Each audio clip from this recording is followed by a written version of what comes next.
Hello guys, Radhe Radhe, सबका नमस्ते प्रणाम। तो आज हमारी दीदी आई हैं और दीदी के साथ तीनों बहनें वीडियो बनाने जा रहे हैं और एक प्यारा सा उठान गीत है।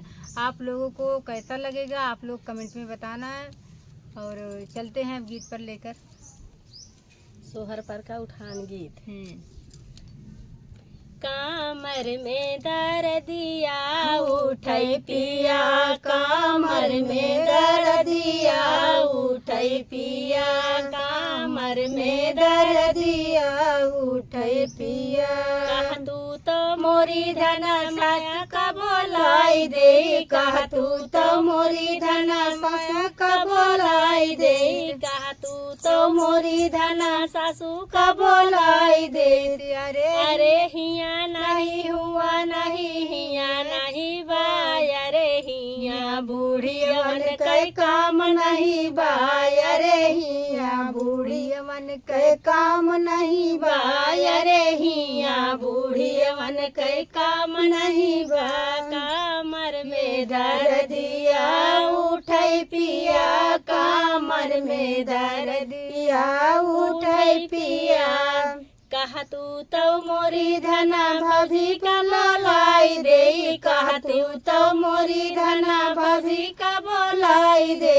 अरे हिया नहीं हुआ नहीं हिया नहीं बाय, अरे हिया झगड़ैलिन कई काम नहीं बाय, अरे हिया झगड़ैलिन कई काम नहीं बाय, अरे हिया झगड़ैलिन कई काम नहीं बाय, अरे हिया झगड़ैलिन कई काम नहीं बा। कामर में दर्दिया उठै पिया, कामर में दर्दिया उठै पिया, कामर में दर्दिया उठै पिया।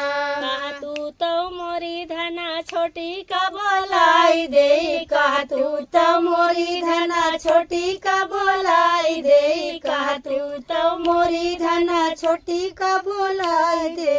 हिया नहीं हुआ नहीं हिया नहीं भाई, अरे हिया घर चोटिन कई काम नहीं भाई, अरे हिया घर चोटिन कई काम नहीं भाई, अरे हिया घर चोटिन कई काम नहीं बा। कामर में दर्दिया उठै पिया, कामर में दर्दिया उठै पिया, कामर में दर्दिया उठै पिया। कह तू तो मोरी धना बहनी का बोलाई दे, कह तू तो मोरी धना बहनी का बोलाई दे, कह तू तो मोरी धना बहनी का बोलाई दे। हिया नहीं हुआ नहीं हिया नहीं भाई, अरे हिया घर लुटनिन कई काम नहीं भाई, अरे हिया घर लुटनिन कई काम नहीं भाई, अरे हिया घर लुटनिन कई काम नहीं बा।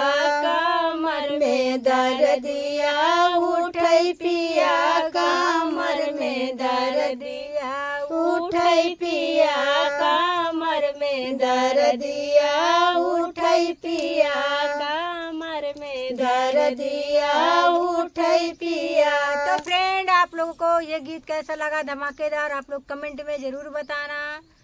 और फिर मिलता है नेक्स्ट वीडियो में नए गाने के साथ। तब तक के लिए राधे राधे। राधे राधे फ्रेंड, राधे राधे।